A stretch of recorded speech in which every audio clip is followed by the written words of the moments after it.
gentlemen, live from Koreatown. No intro song. We're straight to it because we're excited. We have a special guest today. Since it's Throwback Thursday, we're bringing out our very first guest on the Ozone, our inaugural guest, a brother who supported us before we blew up, before we got on three-time champion network uninterrupted. The man, the myth, the legend, Robbie Jones. Hey, everybody. Oh, okay. High fives all around. Move it towards you. There you go. I'll get it. Robbie, also a sports aficionado, an individual who is opinionated off camera, even though he likes to keep it low. He keeps it. That's why we call him Private Jones, because he keeps it low. Parade. And so Robbie's here. We're going to say Private Jones in the sense that we're going to pull it out of him. We're going to get the information out. Squeeze it out of him. I'm here with my brother as well, the Icons with the Z. Yeah. We got a lot to cover today, so we're going to get right to it. We want to cover Major League Baseball, some highs and some lows. I went out to the Dodger Stadium the other day and ran into Scott Boras. I may have some inside information for you about the trade deadline. Or I may not. Okay. I said, look, tease. Coconut Teaser. I used to love that club. The Coconut Teaser was my favorite. It was late night. You remember the Coconut? He's a tease. Coconut You remember that Coconut Teaser? Oh, you don't know the Coconut Teaser? That just sounds hilarious. The Coconut Teaser was, you know where, on Crescent Heights and Sunset now? Yeah. What is that? What's the name of the club that's there now? Right there. It's like a day club and it's all like kinds of stuff. the Hudson or something. Something like that, right? That used to be a hella ghetto spot called the Coconut Teaser. That sounds ghetto. When I first got back from college, when I first got back from the Bay, Coconut Teaser was popping, and it was the after-hours spot. Oh, no. The Coconut Teaser was good till 6 in the morning. What? Cracking. Reggae music. What? Raga music. Lights, all kind of weed smoking there before it was legal. It was what? Coconut Teaser was popping. Don't pan the Coconut Teaser.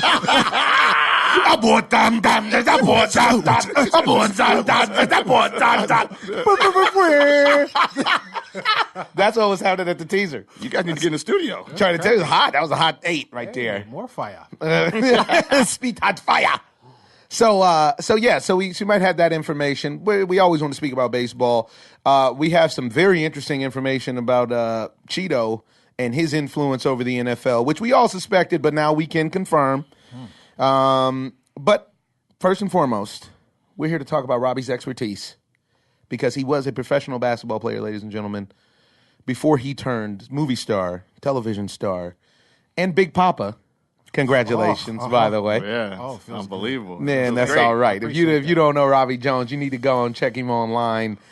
Check his handle out. He's got a wonderful Instagram page. Where can the people find you, Rob? Robbie Jones online on Instagram and the Robbie Jones on Twitter, I believe. There it is. Hey, so, I mean, if y'all looking for a MCM out there, Robbie's there for you. Gosh. Only in the virtual world. Gosh. He's a taken man. He's doing the right thing. He's a yes. man of God. Oh, yes. Hallelujah. And very happily married. There it is.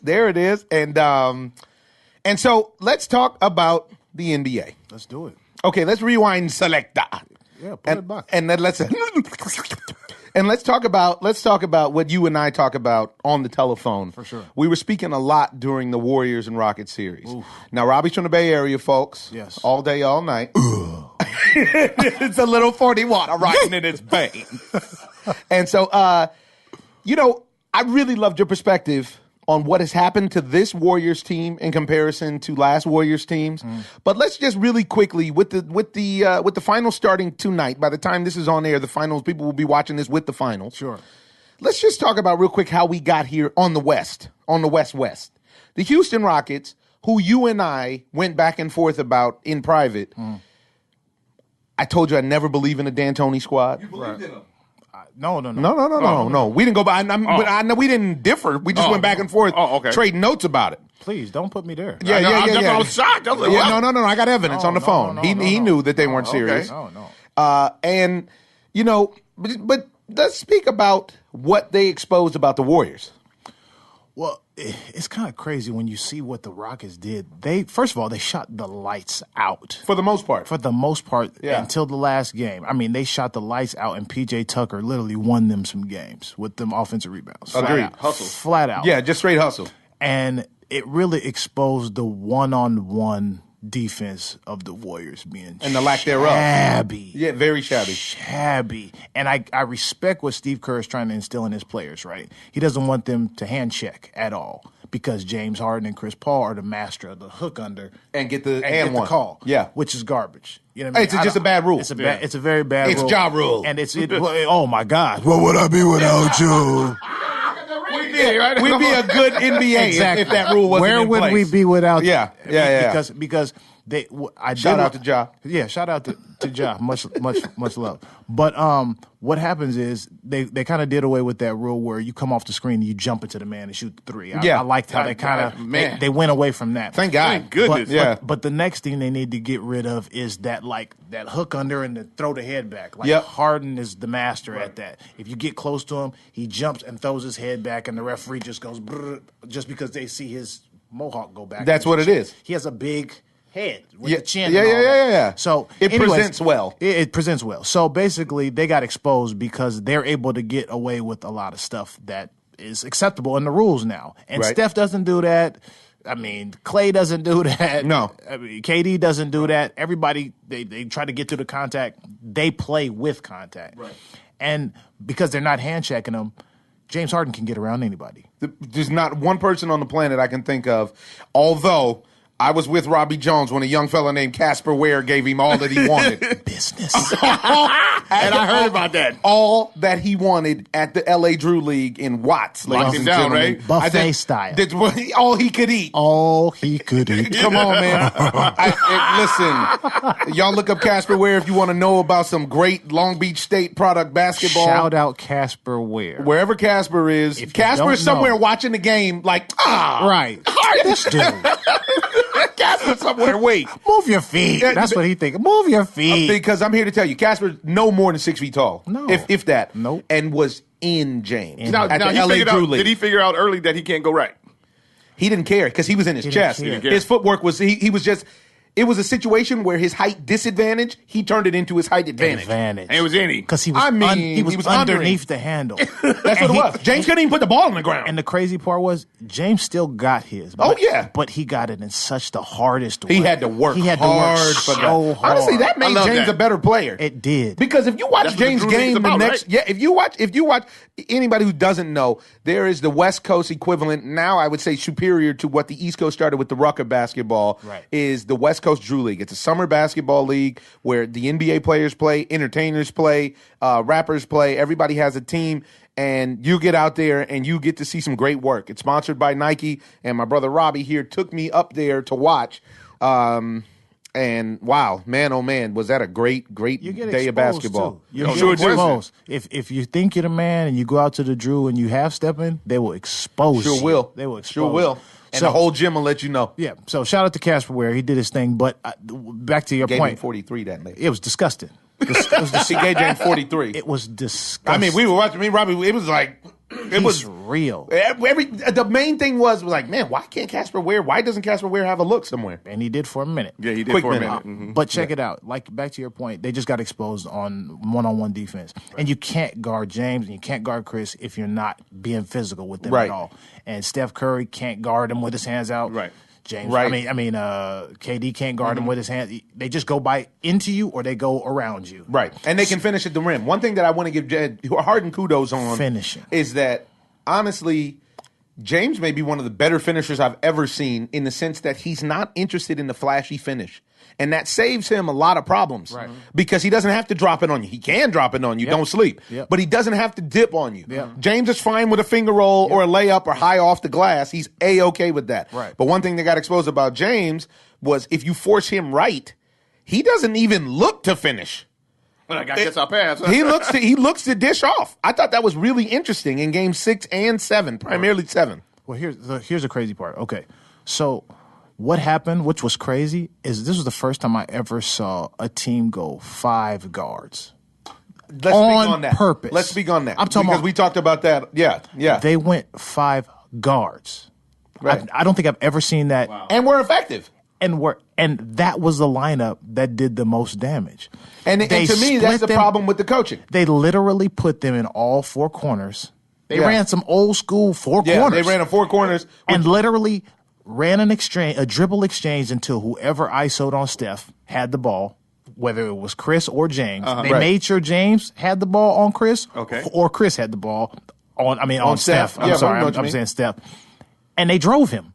Yeah. And when they collapsed, they dished to a dude who was knocking it down. Who was wet. So they put 4 guards around who could shoot, and he just and Capella down there in the middle acting a donkey. And Capella is not even dominant like that. That's what blew me away. Well, but this is to me this is what exposes Golden State. Yep. Very much so. Especially since for some reason Steve Kerr doesn't want to play David West or JaVale McGee. I don't know what them two dudes did in private.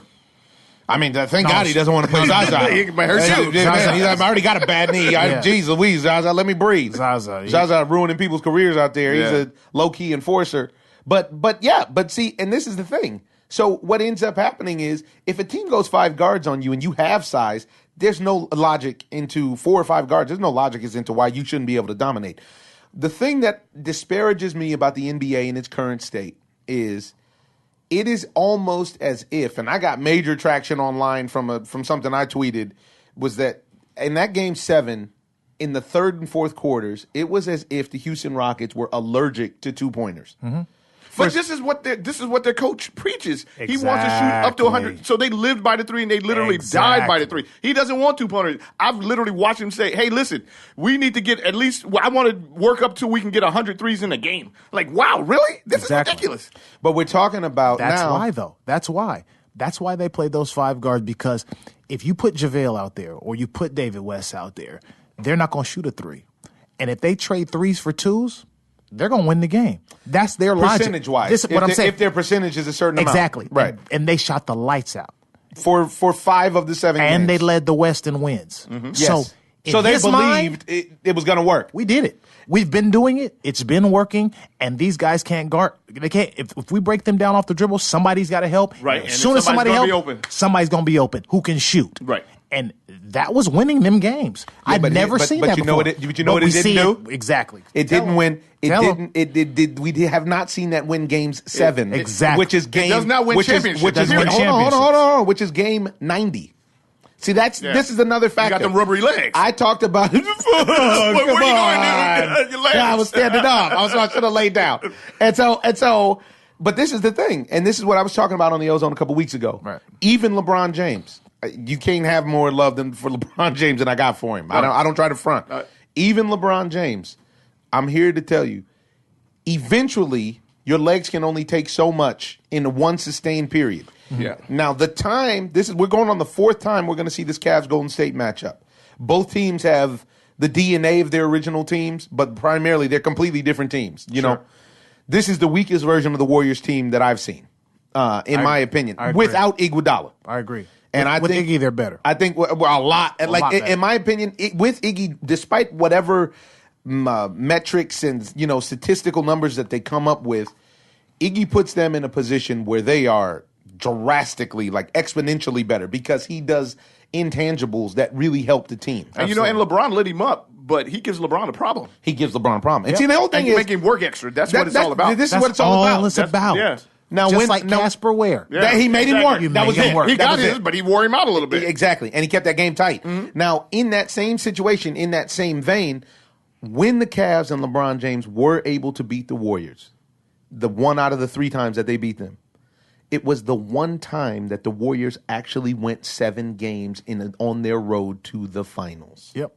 The one time. And that was when Kevin Durant choked when he was on OKC and was up 3-1. And they ended up losing that series 4-3. Right. They ended up winning the series. Kevin Durant, who was on the Thunder at the time, ended up losing that series, which didn't have an immediate effect when they got to the finals, but it did have a prolonged effect.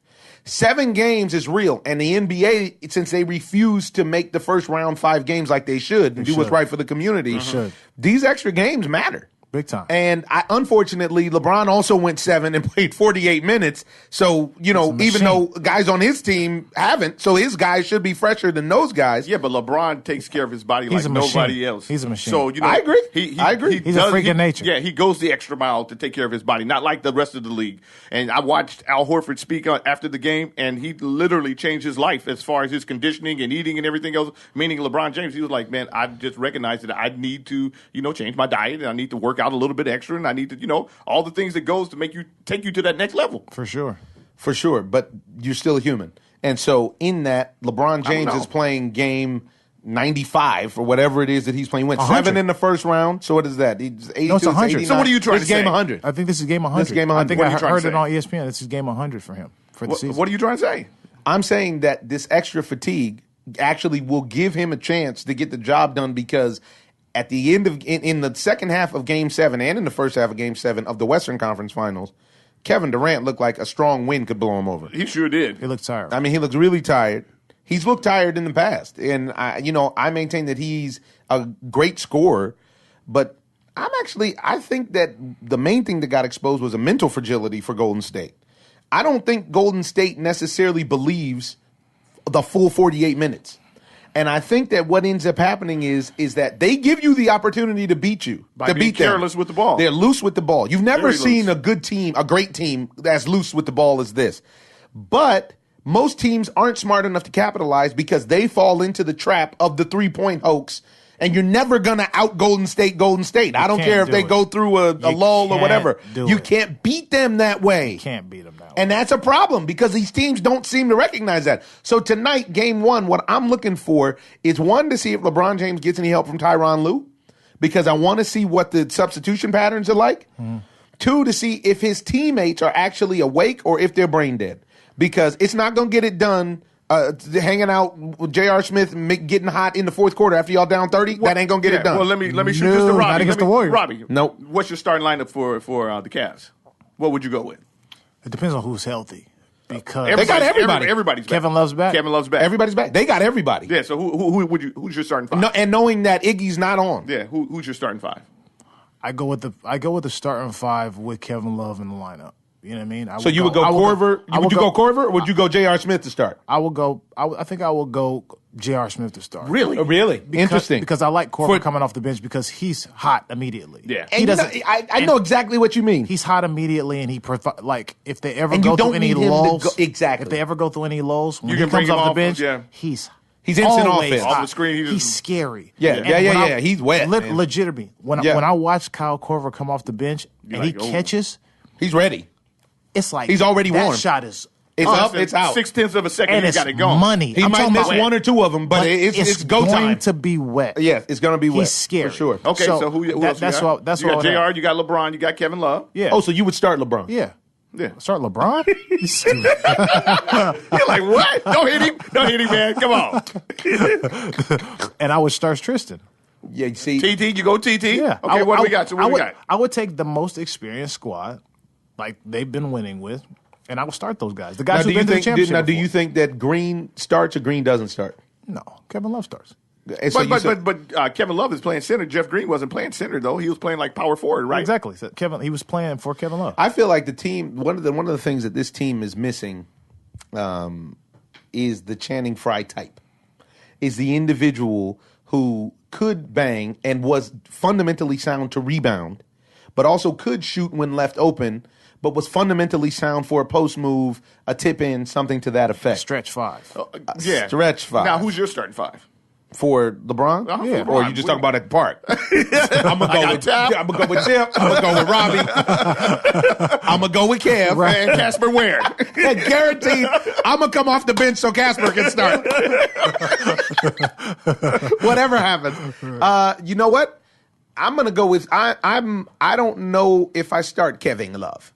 I would probably start, I'm going to go with King James. The person that I'm suspect about more than anybody is George Hill, to be honest. I don't know what George is going to give me. He's been inconsistent. He's been inconsistent his whole career. Has he? Yeah. I'm not up on George. Yeah, he's all right. You just know what you get with George. I know he was in sack, and I know he's solid. But he's solid, but he was in Denver too, right? He was in San Antonio. Oh, San Antonio. Remember? He's solid. What I'm saying is he's in solid. Indiana. He's solid. He's solid, but I don't want him on my team. I wouldn't mind having him on my team. I want him on my team. That's what I think. But I think he's a backup. I don't think he's a starter. They got him as a starter. Okay, so go. But he has to start. Who else is going to start? Calderon? I'm going to start. I'm starting King James. I'm starting Corver. I'm actually starting Jeff Green. I'm starting Tristan Thompson for sure. For sure. And I'm starting Larry Nance.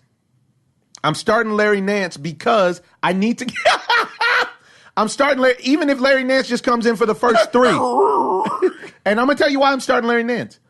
The lights are too bright for most of these guys, is what I've seen. Mm-hmm. And I need them to be on the court with LeBron, because if LeBron James isn't great at anything else, which we know he's great at a ton of stuff, if he's not great at anything else, he's great at getting guys involved early, almost to his own detriment at times. I need Larry Nance, who is familiar with the Golden State Warriors, because Larry Nance was on those Laker teams that actually gave Golden State problems, if you remember the weak Laker teams who actually beat them, and he was a factor in that. I'm still seeing where you're going. And so with that, my whole goal, I'm relentless to the rack. If I'm Tyronn Lue and I'm putting together the team, if you want to get out of the game, take a 3 and your name isn't LeBron or Kyle Korver.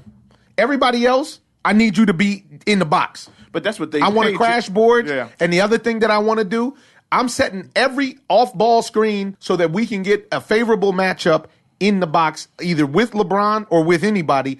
I don't want to see long jumpers. This is what I don't, not early. I don't want to see it. I'm treating this as the equivalent of going to the body in a boxing match. I want to punish Golden State. I don't even care if we get down at first. I want to punish them, because you know what? All them skinny dudes jumpers ain't going to drop if I'm bullying you the whole game in the early part of the game. That's true. Here's my rebuttal. Let me put my starting 5 down. Okay, put your starting 5 out there. I'm going Jordan Clarkson. Okay. Oh yeah, that's what I was saying. I'm going Jordan Clarkson, not George Hill. And then I have Larry Nance in there, and I'm going to start. Larry Nance to start, and I'm going Jeff Green. And I'm going Kevin Love, because gotta have Kevin Love in there. Because they don't have size. They don't, or they won't use them. At least they have them. But the Warriors. Are you starting Tristan? You know what? I like Tristan off the bench, honestly, because he brings that energy. And he does. You listed off 4 guys. So who's no? Well, we listed off 5. I listed off 5. Did you?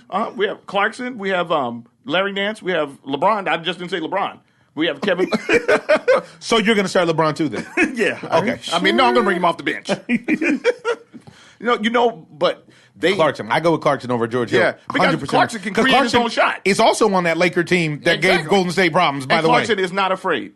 And this is big, not being afraid. And the moment's not too huge for these guys. And I feel like... I think the moment is too huge for the majority of them. And I think that's what we're going to see. I'm talking about my starting 5. I don't feel like they are. Because Larry Nance is a guy who's I think the moment is too big for Larry Nance. And that's why I want to get him in there with some help, to be honest. I don't think so. I just think that being young like that, he's got too much energy. He needs to learn how to channel his energy so that he can groom that into... Exactly, but that means that the moment's too big for him, because he doesn't know how. Too big, he doesn't know how. Headlights. Like, oh my God, I can't believe it. That's not true. That's what I think. We saw the moment be too big for the Houston Rockets just the other night, and it wasn't deer in the headlights. It was jumper after jumper after jumper after. It wasn't like they had bad form. It wasn't even like they were taking bad shots. That's the moment being too big. They've never been there. That is exactly. That's a manifestation of the moment being too big. I don't believe that, because that's their theory on playing the game. And they executed their theory, and they shot themselves because they executed their theory in the 3 games they won. In that game when all of the marbles were on the table, they shot their threes. But they shot them timidly because the lights were too bright. That's a manifestation of that. But what were you going to say as a rebuttal? Okay. We had to get that little spurt in there. Larry Nance Jr. As much as I respect what he does, he finishes around the basket. Mm-hmm. He hustles. He's not ready yet. Yeah, you don't think? I don't think he's ready yet. He's been there for Draymond. Because here's the deal, right? If you paid attention in Game 7, he couldn't stay on the floor because he was fouling everybody. I know. All of that is the moment being too big. That's a moment. That's manifestation of the moment being too big. Yes. That's a nerve thing. Yes. I can't play good defense because I'm over aggressive. Yeah. I gotta break everything. I gotta swat everything. I gotta jump in front of everything. I'm jumping at every ball fake. It's dumb fouls, right? Golden State, as much as you like to think they don't have an inside presence, they just didn't play JaVale and them guys because of the way Houston spread them out. they're not going to let you just punish them in the paint now. I want to see it. If Houston had switched up their lineup and had went big, had went Nene and Capella, cut it out. Why didn't Nene play? We would because that was their theory. We spread them. Bad Antonio work. That bad exactly. And it worked 3 games. Right. It didn't work on the 4th. Right. And we've always said that it can't win you a championship. It can't win you. It'll win you some games. Not going to win you some championships. So if they go big, if the Cavs go big, they're going to be a rude surprise, a rude awakening. I don't think so. I think that the Cavs know, and I also think that the Cavs big men are better than the Warriors big men because the Warriors are a jump shooting team. And if you lay and punish them a little bit, the jump shots don't fall. Don't sleep on JaVale. That's all I'm saying. JaVale's nice. I don't sleep on JaVale. But how many minutes do you think that JaVale doesn't even average 12 minutes a game during the regular season? But did you see what he did in the finals last year? Yeah, but I don't think he's going to get any burn. Did you see what he did in the playoffs last year? But that was last year. Big minutes. This year he hasn't gotten any burn. A big 12. But who have they played, though? They never played nobody who went 5 guards deep. It's weird. Well, but that's my point. The point of the matter is that Steve Kerr, I mean, my boy D, shout out 5'4", my boy D put something up on the gram that on Twitter that I agreed with, and he said, you know what, I don't really give Golden State much credit for winning this game as much as I give Houston the credit for losing this game. Houston effectively snatched defeat from the jaws of victory the other night. They did that. They were committed to doing it. They did it twice. They did it game 6 and 7. They did it twice.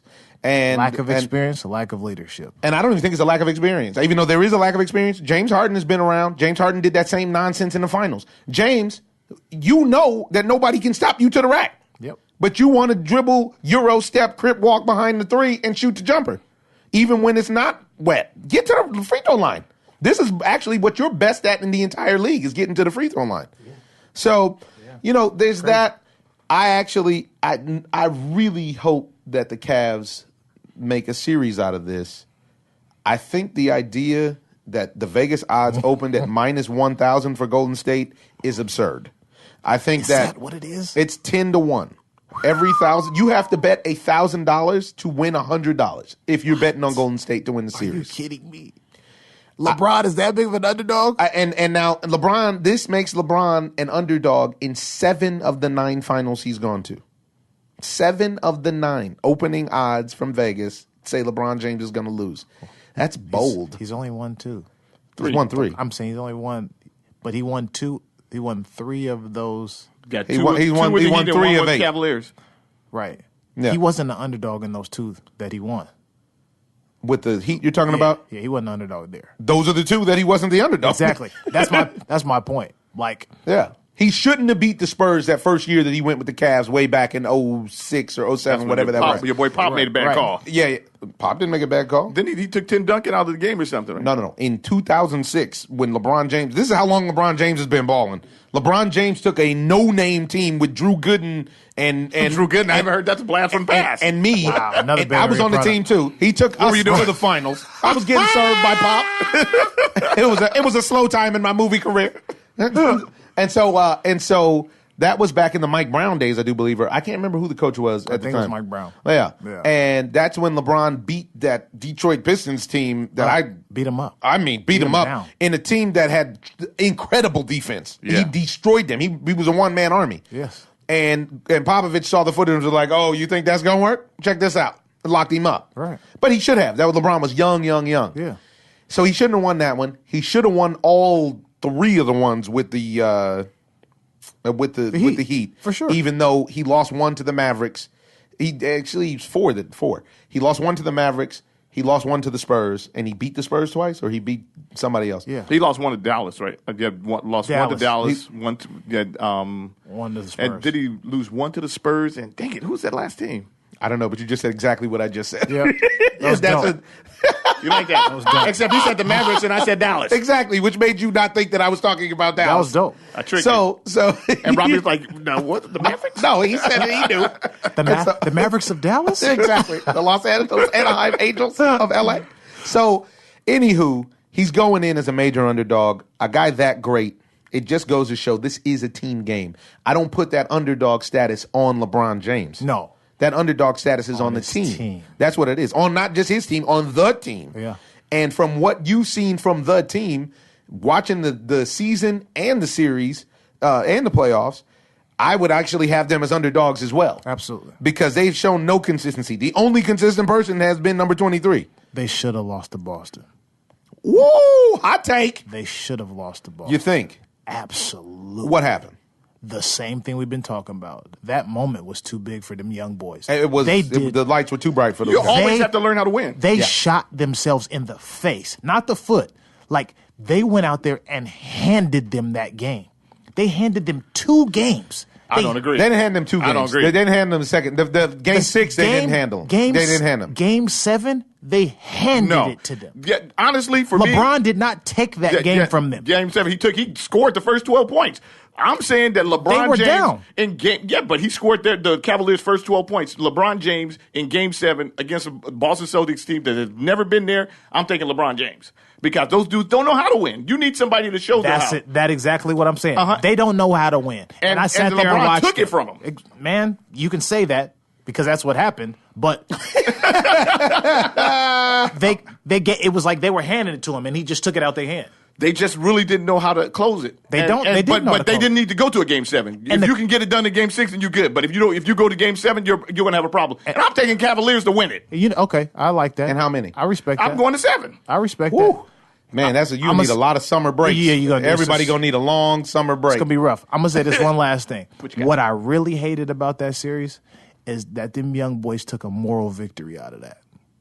If you watch their interviews afterwards, Jason Tatum and them was just happy to have got a chance to play and against said that, and he even said that. I'm a young dude. That was my first year in the league. To get a couple shots away from beating my idol. Yeah, I had to. I never even heard him say getting to the championship. I just heard them talking about LeBron. I had to get him back that one time for dunking on me. I had to get him. I'm just like. They were hurt. That's the wrong. But they were hurt. But that was on the wrong thing. But that was everybody's approach back in the 80s and 90s with Michael Jordan. It's the Jordan effect. We can't win because of the Jordan effect, the Jordan rules or whatever. They had the Cavs beat, bro. No, I don't know what that has nothing to do with the 80s and 90s. They had the Cavs beat. That has to do with I thought you were going to say something else. That has to do with this generation, these young boys, and what they value exactly. I don't think you never saw Kobe Bryant happy to just play against Michael Jordan. Did not you even see in the All-Star game. Happy? What? To lose to Jordan? He was crossing him up. I was going to say, he was happy to put him in the blender real quick. And when he lost, he was mad. He was mad. I'm supposed to beat this old man. I'm supposed to beat him. I'm going to hurt. I'm going to give him the business. I'm going to give him the business. Is this what you not listening to what he said? This is what he just said. I disagree. That's what I'm saying. No, Jason Tatum just said, I was just happy to play against him. I did not hear that. I watched the thing and I did not hear that part. That's what he said. He sat there on the interview. On the interview. And looked at the press conference. Yeah, I watched the press conference. I didn't even say that. I know he said he wanted to pay him back. He had to pay him back for the 2 he hit on him, but I didn't hear him say that he was grateful for to be there. He said just for it to be a couple shots away from beating LeBron James, from beating my idol. So what should he have said? What should he have said? He wasn't even mad. He was very disappointed. I didn't. Wow, we watched a different press conference. What? You're trafficking in fake news, my friend. He was very disappointed. The boy was happy to have played again. He had his head down and everything. Y'all would want him to cry. Oh. Did he have his head down? Man. Or did he look like he was styling? He was profiling. Oh, man. Living it up in the city. Got touch on and Hank DeBrone. He had to get himself. He's so pretty. Hey. He wasn't called the police and the fireman. He wasn't worried about that. He was about to go on He about to go on a cruise. I was just about to say he's about to go. Bottles. He's about to go to Miami. We almost beat him. You saw me dip on LeBron. I banged on him. Like he talked about how it was a learning experience and everything, and that's the way that he should have approached it because it was a learning experience. It was a learning experience. Kyrie Irving had not played against LeBron James. And neither had Gordon Hayward. So what I want to know is what Boston's going to do next year because they have so much talent coming back. But Gordon Hayward didn't just get that experience that those young guys got. And I can't let those young guys not play because Gordon Hayward hadn't played. Guess what? Jason should have looked at him and said, we should have won the series. We gave it away. Yeah. That's what he should have said. And because I didn't play well enough to win this series. And I put we didn't play well enough to win this series. We gave it away. We should have beat on Tatum than Rozier. The lights were way too bright for Rozier. And it is what it is. They're young, and I'm not mad at them. They're young. That's a part of learning how to win. That is what it is. And that's sad. And with that, Bron knows how to win. No Thank you doubt. very much. There's no doubt about it. He knows how to make there's no doubt about a win happen. And this is why. But that's from his experience. That's from him losing all them finals. No, that's from him. I was about to say that's from him playing with Dwayne Wade and Pat Riley. Yeah, and they taught him. That's from him from playing with winners. Experience. We've very rarely seen any people who just come in and know how to win. Exactly. Magic Johnson. Nobody. Magic. Kobe didn't know how to win. Kobe didn't know how to win. He had all these. You learn. Shaquille O'Neal didn't know how to win. How about that? They didn't know how to win. You couldn't do more than what he could do. They knew how to shoot. They knew how to score. They knew how to break people down. You even saw it the other night in that game 5 that Golden State lost when that kid, I think it was McGraw, when he put up the jumper and Steph Curry was wide open at the top of the key and he kind of hesitated and put up the jumper and it was broke. And you could see that was his moment of trying to learn that the lights were too bright. And the rest of the 4 guys on Golden State couldn't wait to put that shot up that were on the floor. You know what I mean? And it just so happened that he ended up open. He takes a shot. He misses the shot. You know what I'm talking about? Who was that? It was the light skinned kid who's brand new on the team this year. Jordan Bell? No. The point guard. I don't remember his name. But you know what I'm talking about. I know exactly. He shot the shot. It was at the end of the game. It was right before Draymond threw the ball away. He got the little What is his name? Swaggy. No, not Swaggy. Now, okay, his name is on the tip. It'll come to you. Yeah. So then here's another one, and I want to wrap up that series and the series talk. We'll get at some predictions, but with that, you also had a great perspective on what has happened to the chemistry of the Golden State Warriors since Kevin LeBron, since Kevin Durant has shown up, which is your theory on Draymond Green's role. What do you think? What do I think has happened to Draymond Green's role? Yeah, because Draymond Green's numbers used to be gaudy and in very team friendly sorts of ways. And Clay, we had a great conversation about that. I want you to bring that to the light. Right. Okay. So what I think has happened is Draymond Green has kind of gone off the deep end in his facilitating role. Right. Like he was kind of the do everything guy. He was the super glue. Super glue. I mean, he made the team go. He still does. His energy is the reason why they have energy because you see how up and down it seems like emotionally Steph is and Clay is and all that. Draymond is the consistent at the huddle, screaming on fools, making sure everybody's on point. Let's win this game. Get in your chest. And now he's the guy that can't keep his eye on the ball to fumble the game away. Right. And what I'm saying is, as much as he's good at everything, in this last series, he's reduced himself. Nobody did that to him but him. No, he's reduced himself to not even looking to score, which hurt them a lot because he's a good penetrator. I agree. He's a good facilitator. He sure is. He's good at everything. But when you've taken, like I said, when the Houston Rockets spread you out with 5 guys who can shoot, and now the Warriors have reduced themselves to 2 offensive liabilities, being Draymond and whoever, whether it's the young boy or if they throw David West or somebody out there, and they only have Steph, Clay, and KD out there, that's a mismatch. Yeah. You got 5 scorers against 3 scorers. So you put a lot on these other 3 guys, and now Draymond is not even in the picture. So he doesn't help you at all offensively. I don't feel like there's enough ball out there because one of the think that's what it is? Because one of the things that happened is because they spoke about it, even Steph had been backing off taking his shot to a certain degree, and they were trying to, and then Kevin Durant backed off of taking the shot. So everybody's backing off because they're trying to, it's not enough ball out there. I think they were fine last year, and I don't think it has anything to do with not enough balls out there because I think they had more weapons last year offensively than they do this year. I believe that. And Vixen wants to chime in about what's going down because on our next topic as well. What upper? Next victim, live in the Ozone. You're on with our guest, Mr. Robbie Jones, talking about the debacle that took place with the Houston Rockets. And we've moved on. We're talking about the experience of what it takes now to win this championship if you're the massive underdog that LeBron James is. And also talking about how Draymond Green and Klay Thompson, to a certain degree, have altered their game to play with Kevin Durant. And it's resulting in some vulnerabilities and some exposure for the Golden State Warriors. What's your take on the series, upcoming series? And then we're going to move into boxing. What do you got? Wow. I'm going to say LeBron James and the Cavs in 6. If it goes 7, the Warriors got it. Tonight's game is probably the biggest game I thought the same way. For the Cavs. Much bigger for the Cavs than for the Warriors. Out there.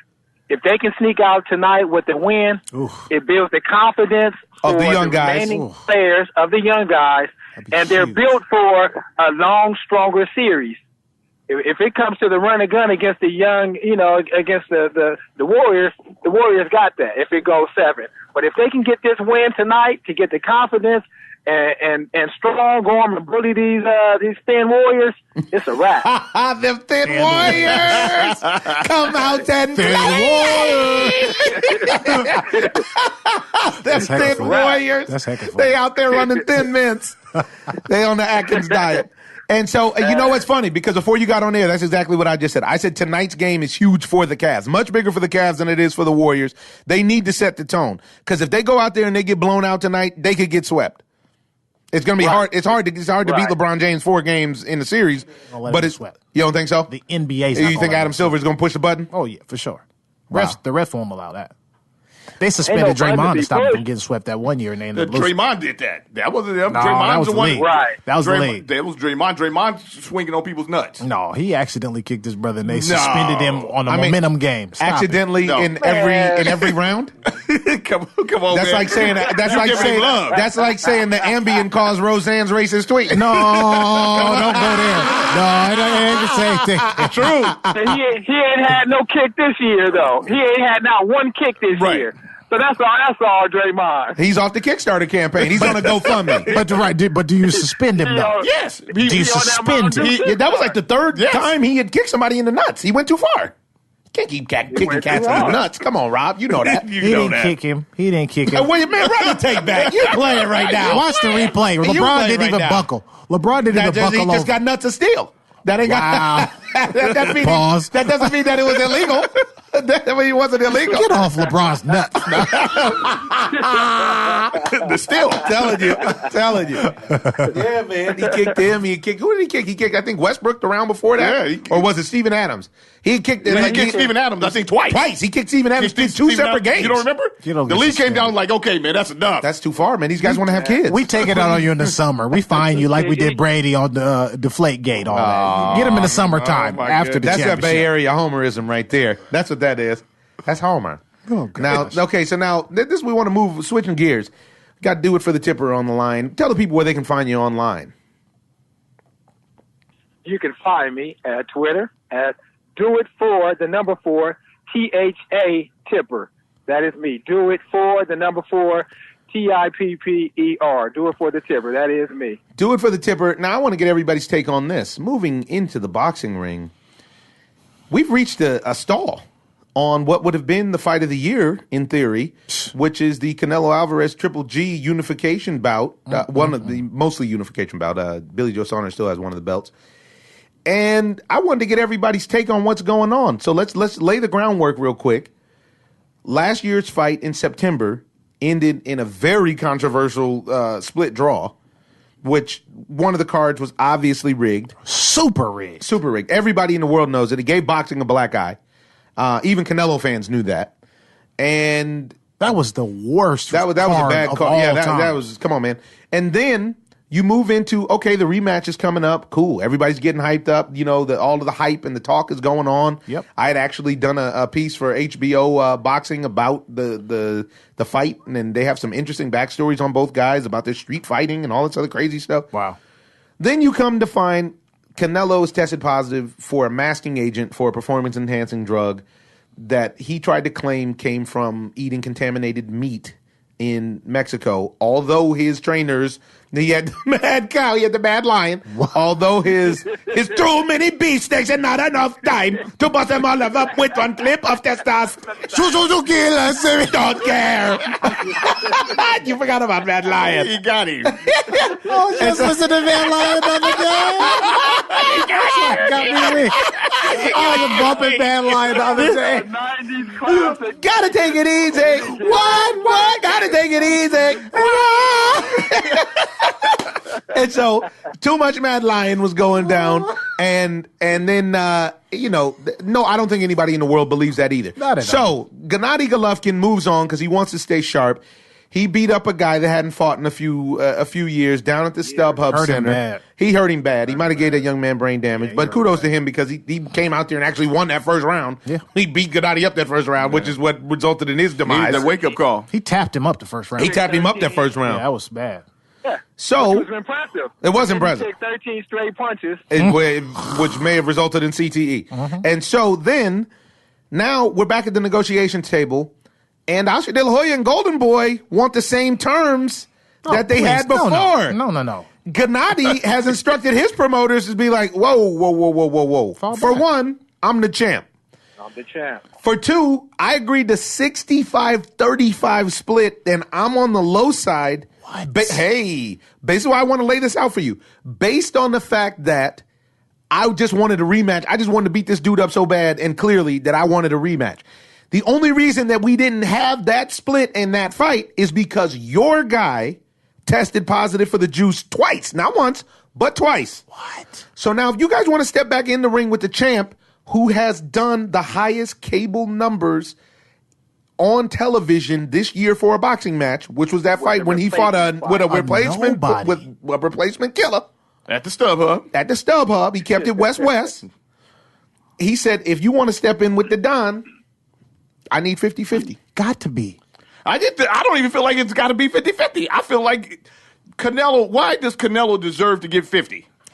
Here we go. I agree with that. And this is what I completely agree with that. Give that you. kid 60-40, 75. Dang! I'm winning. You want to fight for free? Yeah, but pretty much. He's juiced. He cost you big money already, and you want him to take all the risk on fighting you. 60-40. Yeah, and you want him to take all the risk, and then what do you say? Oh yeah, we'll do 50-50. No, you're not hooking me up. And this is what Gennady has done that's great, in my opinion, is that he said exactly what T just said. He said, no, actually, you're not hooking me up. I just did 2 million views fighting nobody. I don't need you. It's about 4 or 5 guys out there who also have a following. They may not have the whole country. And also, Canelo's lost. Tom Loeffler, the Triple G from Triple G Promotions, came out and said something very strong.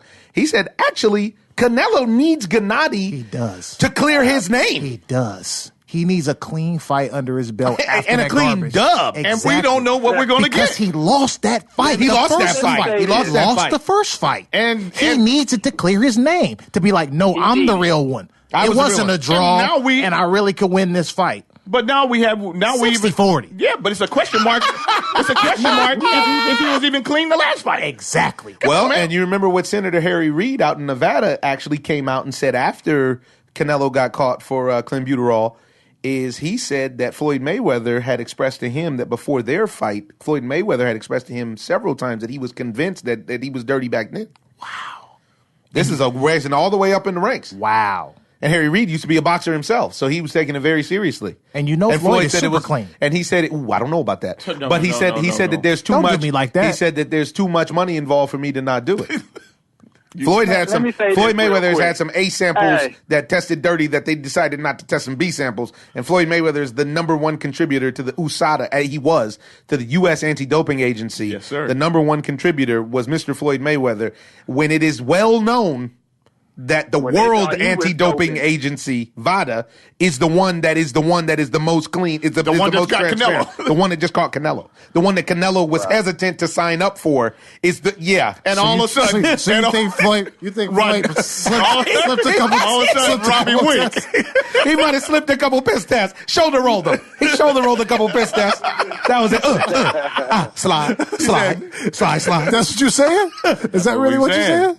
I mean, the proof is in the book. Go I'm not going to speak off. That's what I'm saying. It doesn't matter. Money team on my zone. There you go. Okay? But he's retired either way it goes. So if he did juice, he got away with it. It is what it is. Canelo is juicing now. Current. And as far as we know, up until him signing up, he was reluctant to sign up for year-round testing even after he got suspended. So basically he said, I'm going to do it. So as far as we know, he could have been in Mexico juicing all the way until he signed the paper. Right.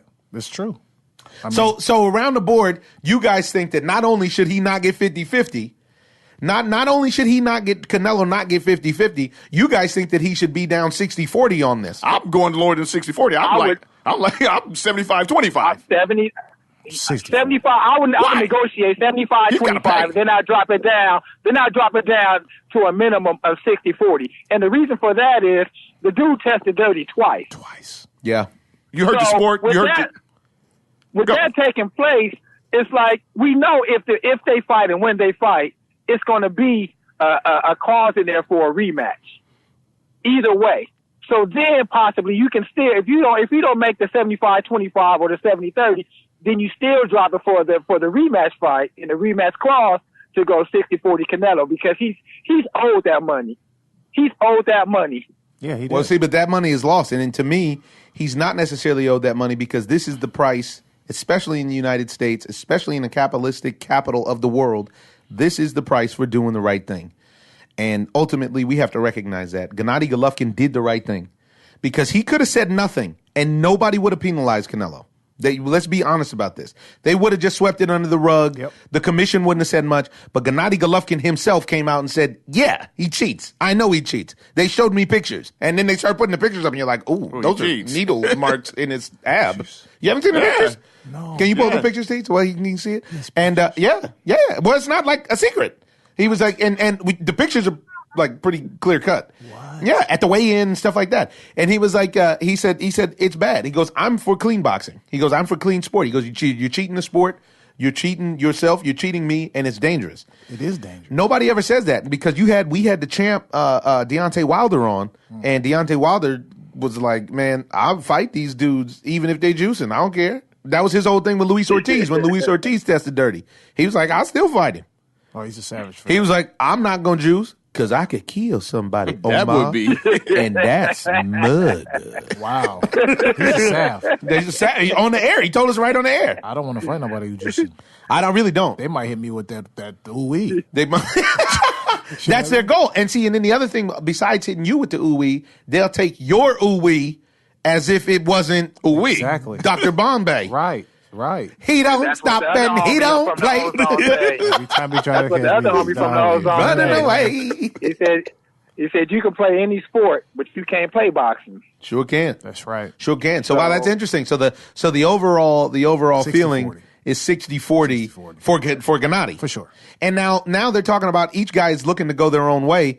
I actually don't think that this works out well for Canelo. I think it works out much better for Gennady. Absolutely. Because regardless of whatever the next step is, whatever happens, they're talking about what WBC president Mauricio Sulaiman came out and said was, if Gennady doesn't fight Canelo next, his mandatory is Charlo. And so it's the future. Yeah, the future of fighting. Too. Potentially, I think Charlo gonna get knocked out inside of 5 rounds. He's gonna get hurt. I think he's gonna get. Well, see, and that's the thing. We haven't seen him get hurt. But it's a good fight, though. I agree. I mean, I want to see it. I would pay per view to see it. I would pay for it. Because here's the deal, right?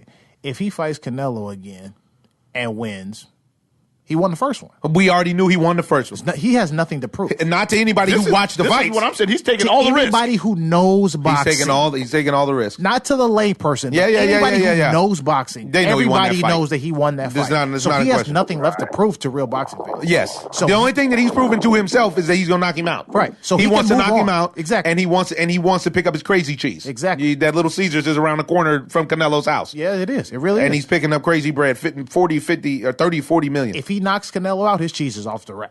If he knocks Canelo out, his next fight, he's probably looking at, he's looking at Floyd numbers. He's looking at crazy numbers. Because he's doing really good numbers. Yeah. Yeah. Especially if you're talking about a rematch with Danny Jacobs, or if you're talking about, one of these Charlo guys. Right. But if he doesn't knock Canelo out. Say he loses the fight. No. I don't even want to entertain that. Say he doesn't even fight Canelo, right? Right. He's still gonna get chipped out if he gotta get chipped out. If he knocks out Charlo and continues the knockout, or if he just keeps it, if it's a great fight and he does a trilogy with Charlo. Yeah, if he continues in the way he's going and the way that he fights, he's still gonna end up getting that. People like to see that big drama show, as he calls it. People want to see that. Exactly, and nobody wants to see Canelo halfway juicing, maybe not juicing. Well, this is the whole thing. You don't know. Well, this is the craziest part about the juice in general. You don't know which guy you're going to get once a guy gets off the juice. Exactly. We don't know. This is my problem. Everybody, it's amazing to me just running around town how many people come up to me and say, man, you hate Alex Rodriguez. And the thing is I don't hate Alex Rodriguez. I strongly dislike Alex Rodriguez's his post-playing career. I hated him as a player because he was never clutch. I had a problem with that. But after you juiced to the tune of $550 million, the most money anybody has ever made off my favorite game ever created. Now you're forcing society to accept you and your juicing and embrace you as though nothing ever went wrong. When now that all the cards are on the table, if all the cards are on the table, I can't say for sure that Alex Rodriguez wasn't juicing in Miami when he was 17 years old to get to the show. It used to be a Bonds kind of thing where it's like, well, whoa, let's not go crazy. Barry Bonds was all world before he got on the juice. The juice just made him superhuman. It made his head huge. And actually swole up his dome. Skull. It's duggery. And so then, with this situation, we don't even know how long Canelo's been juicing. Do we have pictures? I'm trying to find. Oh, you still can't find them? Wow. Okay. Let me see if I can it was on the gram. It's not under Gennadi's page?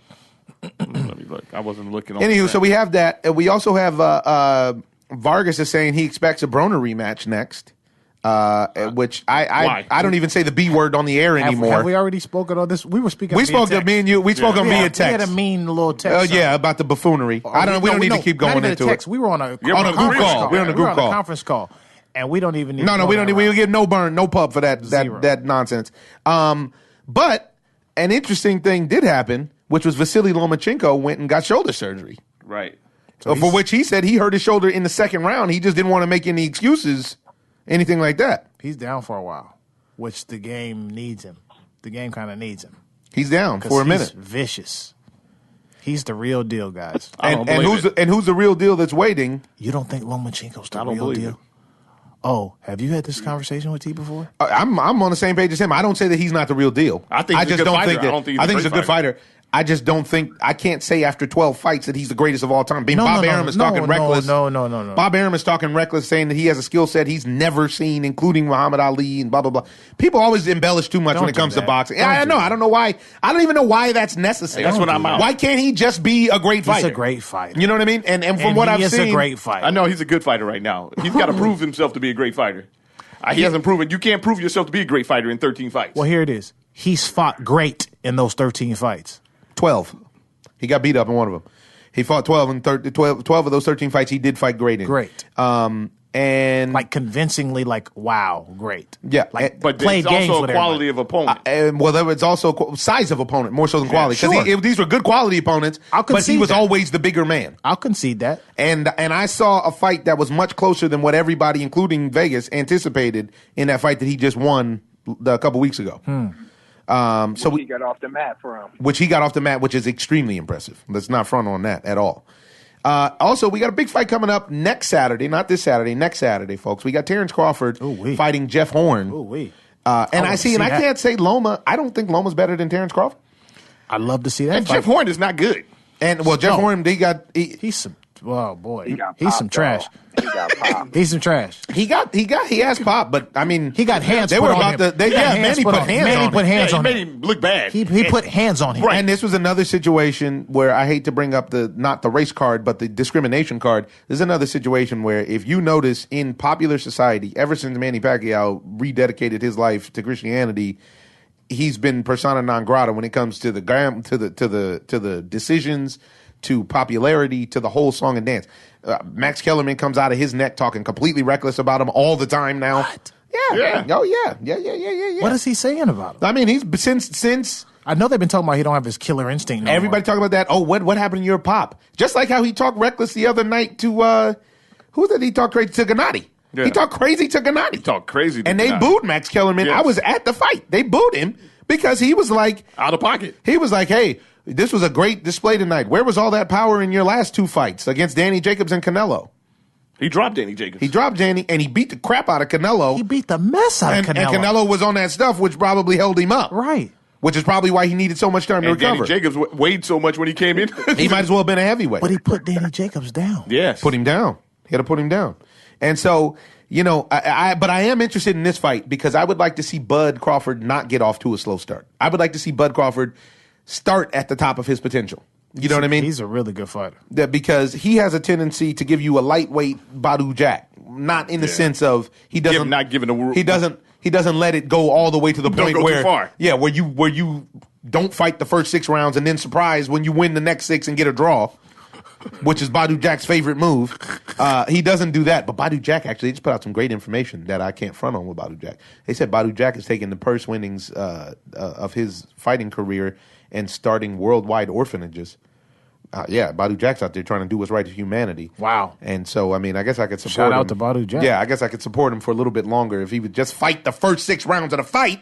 Well, it doesn't seem like it's a problem with his character. It just seems like he's a problem with his game plan, his approach to his approach. You want to give away 6 or 7 rounds. Why? We're only going 12. We only going 12, bro. I don't understand. Give away the money, not the fight. Yeah, what you doing? Give away the money. Not the kids need you. Don't give away the fight. Don't give away the fight. And then act like you got ripped off every time. Like, man, I can't believe they did this to me. Well, I do. Come on. And then Earl Spence is waiting in the wings. He said it's strap season. He said whoever wins this Garcia Porter fight has to fight me. I'm not playing with y'all. That's gonna be a good fight. Now you gonna tell me you think that Lomachenko's better than Earl Spence? Nope. Come on, Rob. I mean, they're saying he's number 1 pound for pound in the world. I can't roll. his footwork is crazy. I agree. He has great footwork. I agree. He's got tremendous footwork. His footwork. He'd be a nightmare on a basketball court. He got great footwork. His footwork is off the chain, like a different level. Like here's 90% of the fighters, and then Lomachenko. I agree. He's got great footwork. Crazy footwork. That wins him fights. I agree, but I don't think it's going to win him fights as he continues. If he fights, if he stays at 135, that ain't going to win him fights. You don't think so? I think Mikey Garcia got work for that man. Major work for him. Yeah. Do you? Oh yeah. Oh yeah. Ooh. Yeah, I do. Mikey's nice, but I don't know if he's quick enough to fool with that. It's the Lomachenko's footwork. See, and that's the thing. It's not about quick. That's what Jorge Linares showed you. Jorge Linares wasn't quick. Linares imposed himself. He imposed himself, but he didn't commit to it because they kept trying to talk about low blows, which weren't low blows as well, which bothered me. So we got that. We got, and we have some interesting news out of Mexico. Is that Carlos Cuadras? You remember Carlos Cuadras, who shouldn't fight anymore, as per the fight that we saw him lose in February. Well, you come to find he had an addiction problem. Really? Yeah, he had an addiction problem, he apparently would go back to Mexico, and I think we lost next victim, but he would go out to Mexico and disappear at times after fights, and his promoters and his manager spoke about it, and they were like, "Hey man, we got to get you together," and he went into a rehab. Now he's saying he's kicked those demons and he's never going to return to them. Put out a picture. He looks kind of chubby on the photo, which is good. You know, there's nothing wrong with that. He's getting himself together. Oh, wow. Yeah, but I hope he doesn't fight anymore. Because he looked terrible. Man. He took a beating. Oh, my goodness. I didn't see that fight. Oh, my goodness, he looked bad. Who beat him up? Man, what was that cat's name? Must not have been nobody great. No, he was No. He was good. But the problem is that you just watch Quadras just take so much punishment. And, it's one of those fights where you're watching, you're like, oh, my goodness, okay, that's enough. Somebody stop this. Right. Yeah. Somebody stop this. Yeah. This is too far. And these guys aren't going to go down just because they're getting beat. They get up. They're warriors. Right, they got that heart. And that's what he does have. And they're saying that they're also reporting that Chocolatito's trying to make a comeback, but Chocolatito's having visa problems down in Nicaragua.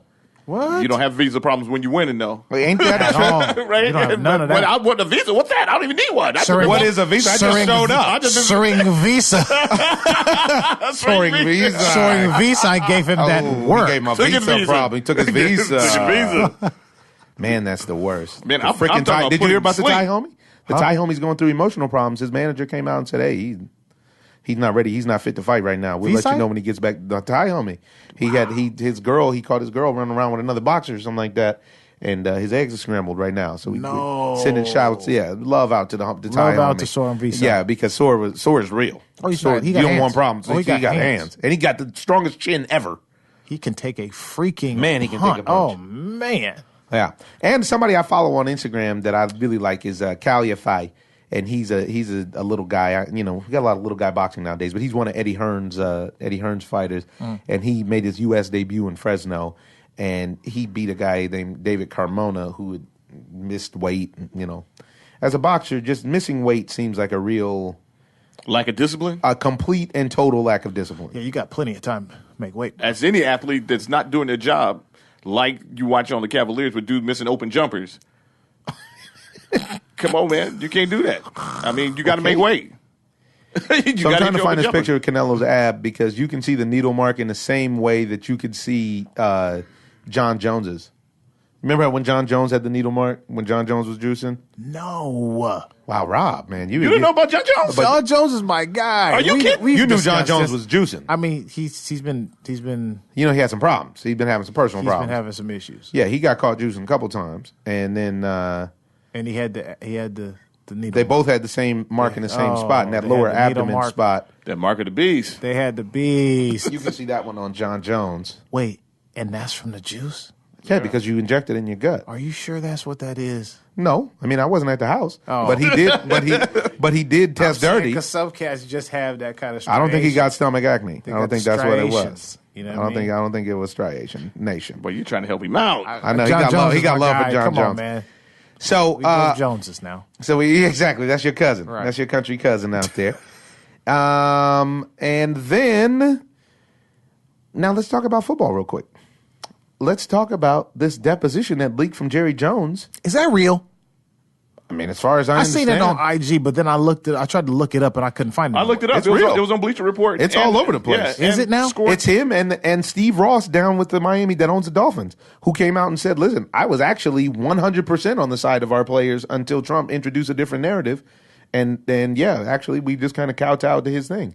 They leaked this part? They leaked the deposition. They had a deposition. But I'm saying you read the actual. Let's look up the footage. Jamel Hill did a piece about it on Because I saw it.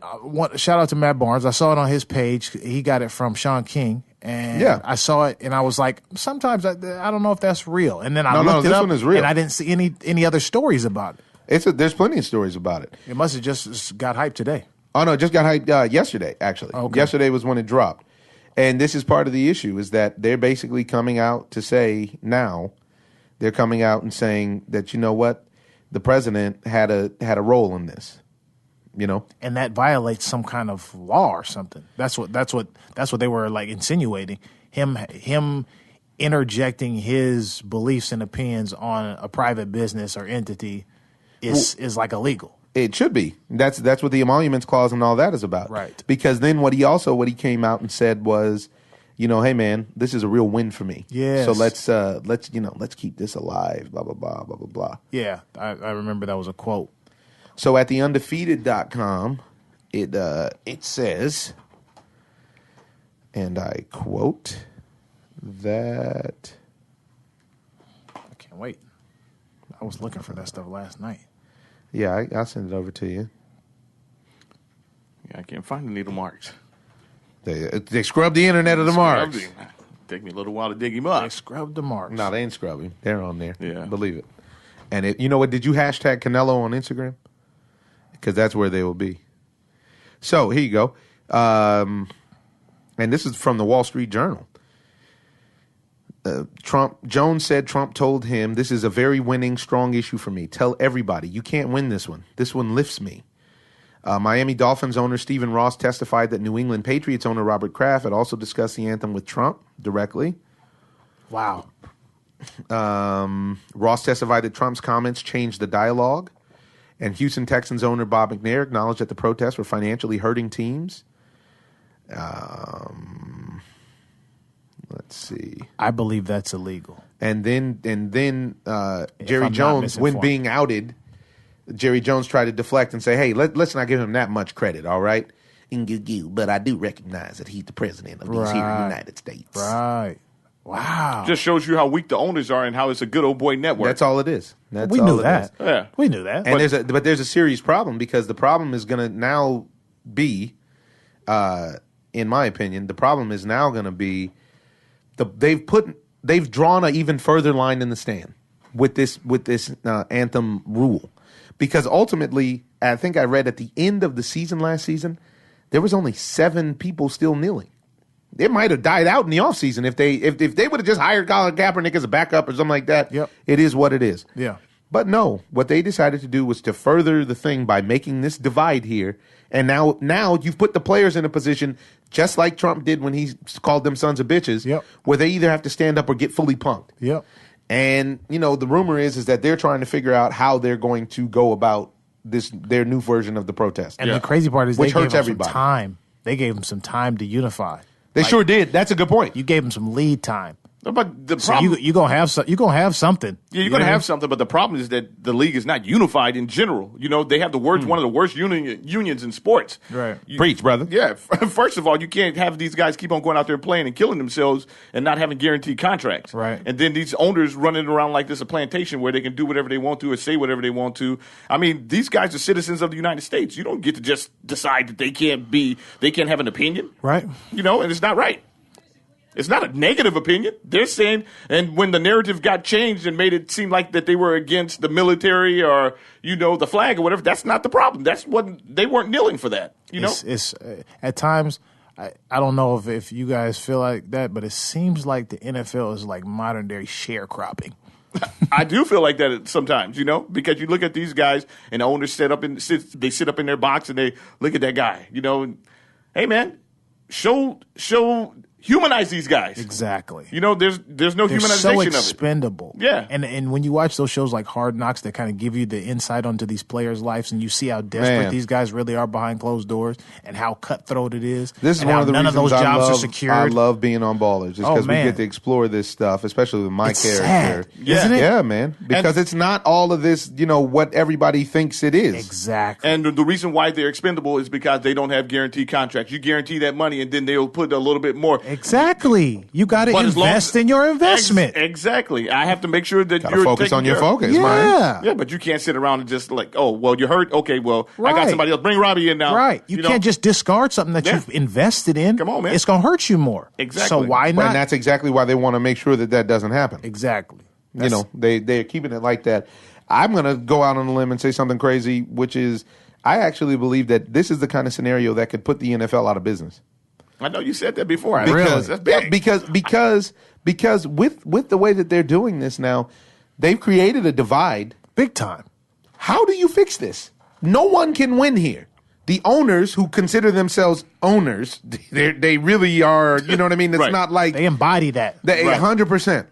So there's that. They don't want to give in. They don't want to give an inch because they know if they do give in here, you know what's going to happen? Now all of a sudden people are going to want guaranteed contracts. People are going to want this and that. Give an inch, take a mile. That's what they think. And then if you don't give in, what if the players eventually just form another league or something to that effect? There's enough people now with money that are not of the full-blown racist ilk where they could start a league. People just want to see football. It doesn't have to be in the NFL. And I don't even think that it's far-fetched for Bozo to be behind actually that because he wanted to be in the he had his own league before. He had his own league that failed before. So I don't think it's too far-fetched to think that maybe what he's trying to go for now. Throwing a monkey wrench in there. It might be monkeyed up. That was a bad pun. Might be. I'm sorry. I even introduced that. I'm just saying. He might be wrenched out. Let's call that. Shout out to Roseanne and them. Shout out to Roseanne. Yeah, because, it's just bad business, man. It really bothers me, just like in boxing as well. They have no union. So these guys get the crap beat out of them in football. You blow your knee out on Sunday, and you're done. You're done. You're done. That money that I got for that Sunday, forget it. That's it. That's it. That's it. And you got to fend for yourself in every way possible. Exactly. We don't got you financially. We don't medically. got you medically. Sorry, so you go over there and figure it out. Yeah, man. That's the thing. Yeah, I found those pictures. You can see him and John Jones. Ladies and gentlemen, Robbie Jones has just been introduced to the evidence of needle marks on two of Exhibit A, two of his favorite fighters. Abs. I mean, would both happen to have the same needle mark in the same spot. It does looks a little suspect. Looks a little sus. Looks a little suspect. You make the call. So So again, I don't. The divide is real. The divide is real. It's just like the rest of the country. The divide is real. And how do we fix it? Who knows? I haven't turned my television to an NFL game since Kaepernick has been blackballed. Since it became I've been on the boycott tip. I've been on the boycott tip. My TV will not give them ratings. Yeah, but if I'm at a sports bar or somebody else got the game on, okay, I can control their TV. But my TV is not being tuned into any NFL games. Period. Okay, until they do something about the cap situation. But look, being real about it. How many people of color can actually afford to go to any of these games? This is the problem. Yeah, but that's not. I don't know about that because it's about TV. I don't know. It is about TV, but also it's about filling the stands. They don't want to show games with empty seats. They don't want to have arenas with empty seats. It's about filling the stadiums up and filling the stands up. Jerry Jones makes X amount of dollars when the Dallas Cowboys play at home from his concessions, parking, and everything else. They'll take a loss if we could affect their bottom line at the stadium as well as watching it on television. Obviously, they were. Yeah, I think the bottom line has been affected. And I don't know what that has to do with how many people can actually go to the games, because there's plenty of people of color who actually go to the games. Yeah. I don't believe that, because if you look at people of color have a hard time, except for the Raider Nation. Other than that, you go to all these other stadiums and stuff, they're not filled with people of color. They're not filled with it, but the people of color make 20% of the population, so nowhere is filled with it. It's not filled with it at baseball games. It's not filled with it at basketball games. Baseball games are expensive. Basketball games are through the roof. I'm saying. What are you saying, bro? You say you went to the left. Where are we going? Right. I'm saying that the way that you affect them would be that if you can affect them at the actual location, the stadium, because if you fill the stands with people that can actually join in with the protest, so what if the fans are kneeling while the players are kneeling? Well, you know what I'm saying? With people of color. But people of color can't afford to go to the stadiums. You don't understand that? No, I don't understand what you're going. Damn it, I'm out of here. I can tell. I'm blowing. Sounds like Mitt Romney showed up, boy. Yeah, no, I don't understand what you're saying. So people who are having financial issues can't go to the stadium. Okay. I think don't know what that does. I think their imagery on TV is what they're scared of. I think so too. Most people but bar none. Most people watch sports on television. Yeah, that's just all. There's only 15,000 seats. There's only 100,000 seats, but there's 20 million people watching at home. The game. And they don't want to show them some imagery that could possibly ruffle their feathers. That's all it is to it. I feel the same way, and that ties in with whatever biased ideology they may have. Absolutely. But that's what it comes down to. They don't want to ruffle feathers. And especially since most of the country are the flyover states who watch the NFL, because there's only so many people like in the Raider Nation and in the coastal cities. Right. So these are the people that are getting riled up, and these are the people that are also the people that voted for 45, who are also the people who then in turn got bamboozled into thinking that the protest was about the flag or being against the military. Very misinformed people. That's what I think. So that's my take on it. We got action out in Paris. Paris right now is a little bit of upset city, ladies and gentlemen. Last year's darling on the women's side of the tennis tournament at the French Open lost in the first round, Jelena Ostapenko. Also losing in the first round of the women's singles was Venus Williams. I anticipate her to have a good run at Wimbledon, though. I think that with her age and I just think that the clay isn't necessarily her best surface for right now where she is in her career. On the men's side, all eyes are on Rafael Nadal. He's won the French Open 83,000 times, and he's going for one more. I thought you were giving a real figure there. 83 times? Did you say 1,000? You threw me off. Yeah. In news and notes, we got a real serious thing going down. We're talking a little puck out in the NHL may change the way that sports are in general. The Las Vegas Knights are at 1-1 in the Stanley Cup Finals, and they are the most successful expansion team in all of sports history. Wow. This is their first season. They started out as 500-1 underdogs, even though there's only 30-something teams in the league, right, to win the Stanley Cup Finals. And they're in it. They won the first game. They just barely lost the second game. They're playing the Washington Capitals, and this has changed a lot. And now this is another thing that's putting sports on the map in Vegas that actually works as a nice pioneer trailblazer for the Raiders going to Vegas. Right. Because now they're going to have now they got a couple sports teams that are serious out there. Fan base. Yeah, they got a fan base. It's real.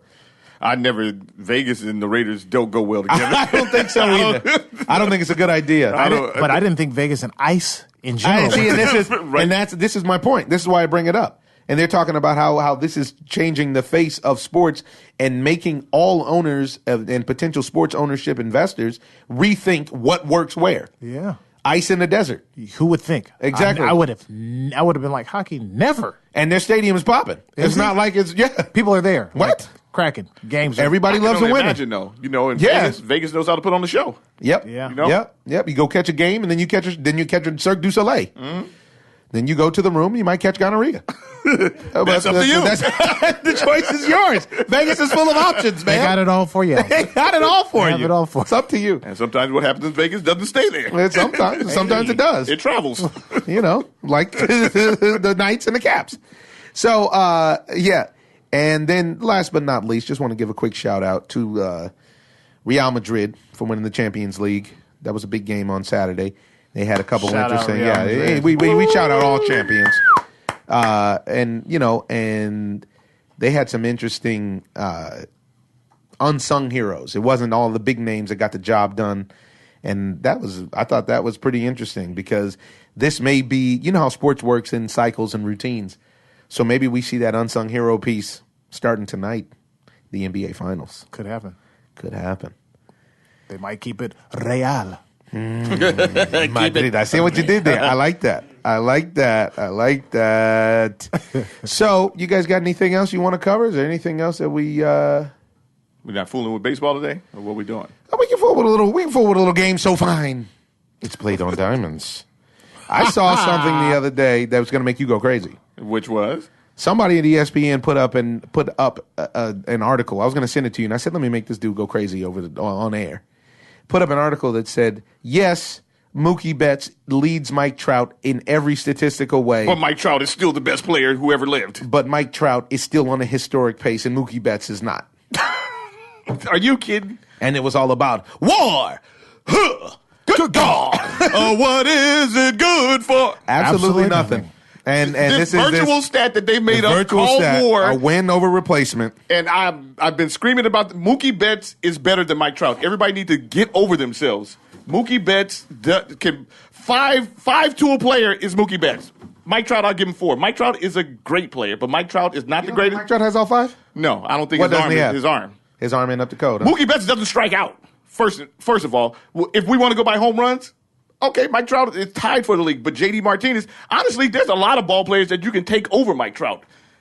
I'm sorry, it just bothers me. He got fired up. I tried to tell you. That's why I waited to do it. It just drives me crazy with this whole war thing. Wins over replace.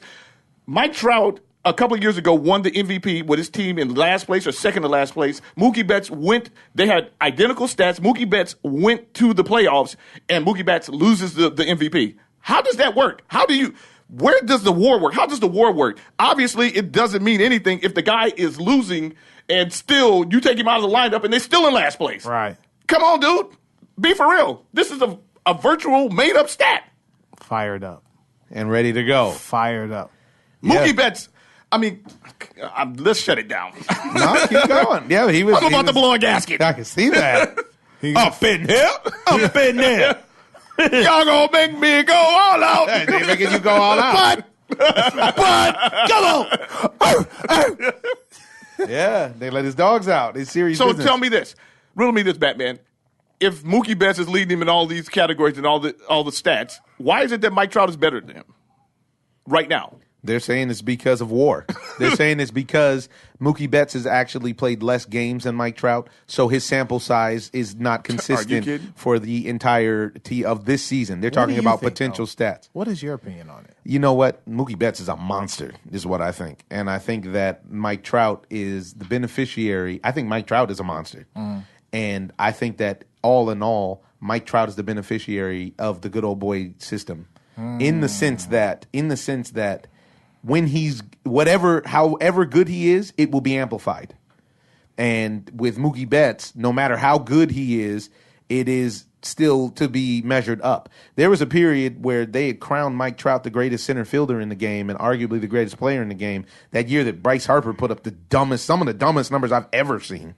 Well, I think Bryce Harper hit 330, 50 bombs, and like 130 ribeyes, something like that. And they maintained that Mike Trout was the best player in baseball when I actually felt like he wasn't even the best center fielder in the game. Wow. Because at that time, Andrew McCutchen was a better center fielder than he was.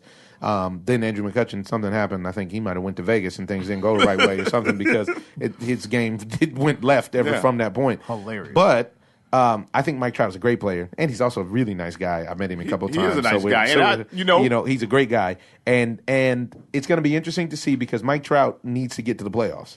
He's never been to the playoffs, and they consider him the best player of all time. I mean, you're going too far. Nobody says he's the best player of all time. They do say that he's the best player of all time. This is what this. This article actually compared him to Babe Ruth. This is what I'm saying. So if you're going to start a team, you're going to tell me they give you an option. You're going to pick Mike Trout over Babe Ruth? Are you kidding?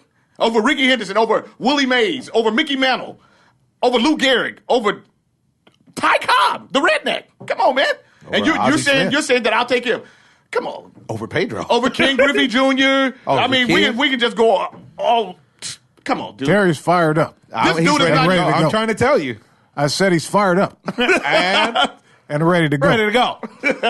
Yeah, this is just not acceptable behavior by the baseball world and these analytics. The analytics are killing the game because, for one thing, when you talk about positioning and all this kind of stuff, back in the day, they didn't have charts and iPads and the dugouts and everything else, so they'll do a defensive shift so that Mike Trout is in the right spot at the right time when I throw this exact pitch so that he doesn't even have to really run that much. You understand what he's saying? Yeah. So basically, if you're if you were like Mickey Mantle, play. if you were Mickey Mantle, and Willie Mays, and somebody, you just had to base your positioning on what you know about the guy, what you guess about the guy, play him straight up, and your superior athleticism. Sure. Now we know that Robbie hits the ball in the left center field gap. So I'm going to position Terry in the left center field gap, and I'm going to have Ernie pitch you the ball so that you hit it in the left center field gap. Right. Which is where the game is now, okay? But you can't then in turn act as though that doesn't factor into the greatness of these other guys. Right. Because these other guys didn't have that. They just went to go get it. Right. They literally went to go get it. That's why Does that work Willie out that Mays. way? Yeah, it Yes. does. This is statistically, this is why baseball, this is what the scandal was about with baseball, with juicing and everything. Because statistically, baseball stats are more important than any other sports because of the sacred nature of the stats. The numbers, it's a numbers game. Right. And guys, I mean, case in point, I talked about it a little while back. This kid on the Red Sox that plays with Mookie Betts, his name is Andrew Benintendi. He was hitting like 220, 230. And I said, man, this kid is about to go on a tear. And he has been hitting the cover off the baseball ever since. And the thing is that at the end of the day, as a Major League Baseball player, even as a Sunday League Baseball player, you're going to do your numbers. Give the opportunities. If your batting average, that's why it's called your average, is 280. If you're hitting 190, you are about to get hot, hot, hot. If you're hitting 420, you are about to go ice cold. Right. So you know what? Because this is how baseball goes. 294. Hey, when I looked it up, he was batting 239. I was like, ooh, he's about to get hot. And this is in late April, I would say. Late April, early May. He had a monster May. And you can really kind of set your clock to that. Yes. And the thing about Mike Trout is great, but then also we need to measure this at the end of his career because everybody's just one injury away or one or two bad seasons away from your stats literally pummeling. They'll go down like overnight. If you could be a 300 average lifetime hitter and have a 2 bad seasons where you bat 260, 270, and that average dives. It dives. So you can't sit around and say that this guy's the greatest guy. Right. It doesn't. See, that's deceptive. It dives if you don't have a large sample size. If you're an average 300 hitter over 15 years and you have a couple bad seasons, guess what? You're still going to be an average 300 hitter. That's how it works, and that's what the beauty of the numbers is. It's not going to dive because this is what happens to everybody when they get old. Nobody knows when to quit, so everybody's numbers go down the longest somewhat. Ken Griffey Jr. was like an average 307, 309 hitter or something like that. He had like the last 3 years in Cincinnati, he got hurt. And then he started playing in Chicago. And he started playing in Seattle. What did he end up with? Like 289 to 2 something like that. It messed with his career average. Yeah, messed with your career average. But then that takes away. So then if Babe Ruth or Ty Cobb, I think Ty Cobb's lifetime average is something crazy. Ridiculous. Yeah, something crazy like 330 or 340 or something. That was like 360. Something crazy. Yeah. So we're going to say that Mike Trout is like that. I mean, as you can see, he's fired up about it. Everybody knows. Ready to go. If you want to talk to the icons, hit him on Twitter at EYECONZ to talk Mike Trout. I've been arguing with people for I'm going to send you that. Terry's got a main argument over there. He's got a serious argument. And thanks to the shout out to the Dodgers because Clayton Kershaw's coming back. I'm very happy about that. In a few minutes. And I think it's time for the Dodgers to turn the corner. Matt Kemp is hot. Justin Turner's back in the lineup, which makes everybody better. So they have an offense now because Clayton Kershaw is 1-4 with a 2.86 ERA. Which means he's still dominating. Which means he's dominating. And you guys aren't scoring runs. He's not even giving up 3 runs a game, and you guys are not. You can't keep him in the game. You can't keep him in the game. It's like he was when he first came up. Wow. That's how it used to be. Yeah. And seemed like they finally got to Ohtani, but he's still. I mean, you could argue that it's just because he doesn't play. I want to know what happened. I'm just saying I thought he's the one that they batted around. They beat up. Oh, he shut him down. He shut them down. Yesterday. I mean, literally, he gave one Ernie, but they had a rain delay. He had to come out. And they gutted out the that's what it was. They gutted out the bullpen. I thought they gutted him out. No. Ohtani shut them down.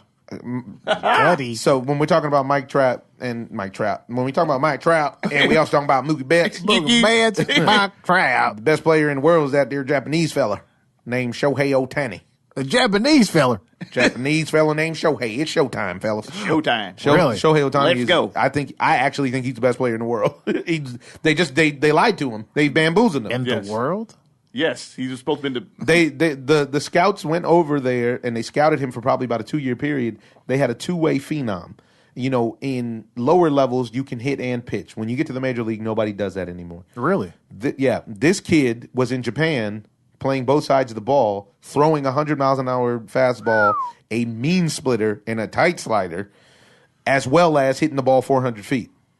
He was the prized possession of the offseason. He came over and he finally agreed to play with the Angels because the Angels told him that he was going to get to play both sides of the ball. All the rest of the team told him, we only want you to pitch. And then, or we only want you to hit. He's like, actually, I do both. And now the Angels have been playing games and they don't let him do both. And he might hit 3 games a week. 3 games a week out of 6 or 7. Pitches like once every 7 days. Yeah, once if he's lucky. Yesterday was the first time he pitched in a week and a half, and he kills. Kills, even though he's rusty. And what's crazy about it is that in spring training he was terrible. So everybody was like, "See, it was a fluke." Blah blah blah. They turned the lights on. Shohei Ohtani started balling. Wow, problems. He's got problems for the opposition. And they still won't let him go both ways. He had a perfect game almost through 8 the other day. Yeah, I think he ended up giving up 1 hit in that game. Something at the beginning of the season. But what they're saying is that they're saving his life by not letting him play. Exactly. Oh, they're trying to stretch him out. No, they're trying to preserve his career. There's so-called preserving his career by not letting him play, which defeats the purpose of bringing him over here and letting him play. Right. I think it was Mike Trout that did it. I wouldn't doubt it. This guy hates Mike Trout. I don't know because I just hate this whole thing, this aura about Mike Trout being the best ever. I guess these guys just started watching baseball 5 years ago or something. It's not true. He's not the greatest of all time. He's a great player, but he's not the greatest of all time. I see your energy. I haven't seen anybody say he's the greatest of all time, but that's what he's. It's all over. This is what I sent you the article. This is what sent me off the ledge. Just last week, they said Mike Trout is the best player of all time. Your family needs you. Come down. I love you, brother. I love your energy. Ladies and gentlemen, this has been a spirited edition of the Ozone. Robbie Jones, I wanted to say thank you for inviting me to your wedding. It's been great to witness your growth as a man, to see the new seed come into your life. Wow. And all of the abundance and the blessings from the Lord on high that's coming your way and has already come your way. Congratulations, my brother. Thank you for always supporting. You were our first guest. Hopefully you will not be our last. Hey. But you are welcome anytime on the Ozone. I appreciate that, man. No doubt about it. One of my best friends in the world right here, man. That's one of my best friends in the world. Man. Worldwide, too. Real talk. We've been, I think, on 3 continents together. Around the planet. Yeah, we've been all over the world. Major love is in full effect. Get that salute. All day. All day. Yeah, I played with Robbie Jones. Me and Robbie played, actually, we had a great time. We played hoops against the troops on all of the American military bases throughout the country of Italy. I think we played on 7 different bases, 5 or 7 different bases. Went to Sicily, yeah. In the whole country. It's fantastic. Robbie was the MVP of the tour. Oh, cut it out. My goodness. He gave them work. What did he average? Double-double? No, just a lot of, I handled the rebounds. That dude gave you good 35, 40 a night. I mean, a lot of work. And these are military guys. These guys are in great shape. Go. It's not. How many assists? Enough.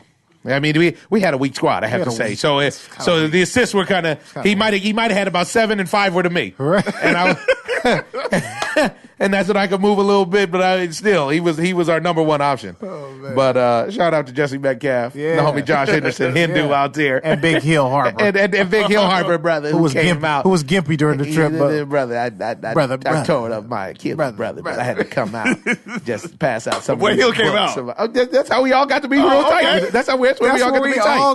Really? On tour buses in Italy. In Italy, bro. Yeah. 5, 6, 7 hour bus rides. 5, 6, 7 hour bus rides. Just running through. Yeah. Great time. Great time. That's how we got to be friends with brother. But he just tore his Achilles, so he couldn't play. But he came on the tour and spoke. He's such a positive guy. And passed out his books, signed autographs, showed love to the armed services. Big love. Got that Achilles. Big love out to the USO and all the fellas and ladies and gentlemen out there who welcomed us with open arms. I still got some of those coins that they gave us. I have it. Yeah, me too. I have all those coins. All right, folks, we're going to leave you with a Chinese proverb, which is when the winds of change blow, some people build walls and other people build windmills. We're all in this thing together, ladies and gentlemen. It's been a long edition of the Ozone, but we had a good time. We hope you enjoyed it as well. This is the Ozone. Ozone.